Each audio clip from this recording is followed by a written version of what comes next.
যুক্তরাষ্ট্র ও চীনের মধ্যকার বহু পুরনো বাণিজ্য দ্বন্দ্ব আবারও সামনে এসেছে নতুন এক উপকরণকে ঘিরে। এটি হলো বিরল মৃত্তিকা খনিজ।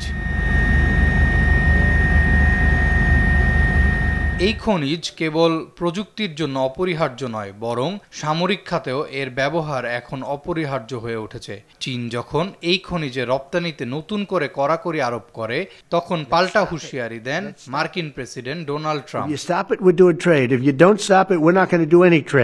একই সঙ্গে ট্রাম্প জানিয়ে দেন, এশিয়া সফরে চীনের প্রেসিডেন্ট শি জিনপিং এর সঙ্গে তার পূর্ব নির্ধারিত বৈঠক বাতিল হতে পারে। বিশ্লেষকরা বলছেন, এটি কেবল রাজনৈতিক বার্তা নয়, বরং বাণিজ্য যুদ্ধের এটি একটি কৌশলগত পাল্টা চাল।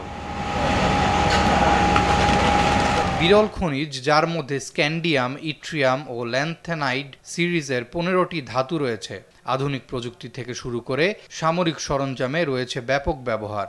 F-35 যুদ্ধবিমান থেকে শুরু করে স্যাটেলাইট, লেজার এবং ক্ষেপণাস্ত্র সবখানেই এর প্রয়োজনীয়তা অপরিসীম।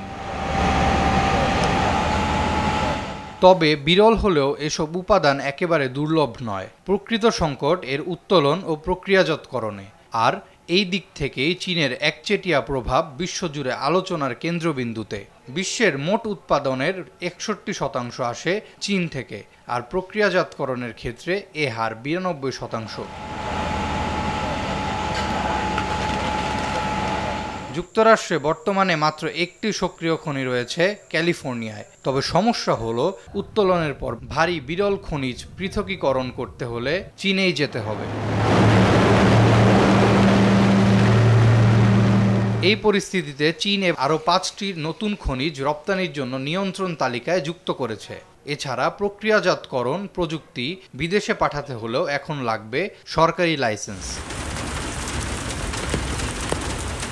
যুক্তরাষ্ট্র 2020 থেকে 2023 সালের মধ্যে এই খনিজের 70%ই আমদানি করছে চীন থেকে। এই পরিস্থিতিতে চীনের নতুন নিষেধাজ্ঞাকে দেখছেন অনেক বড় ধরনের অর্থনৈতিক চাপ হিসেবে। ট্রাম্প স্পষ্ট করে বলেছেন, চীনের প্রতিটি কৌশলে জবাব দিতে তারা প্রস্তুত।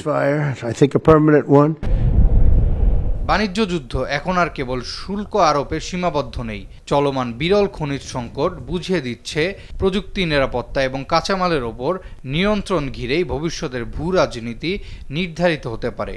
আর সেই লড়াইয়ে এবার মুখোমুখি বিশ্বের 2 বৃহত্তম অর্থনীতি। আরাফাত ইয়াসার, RTV।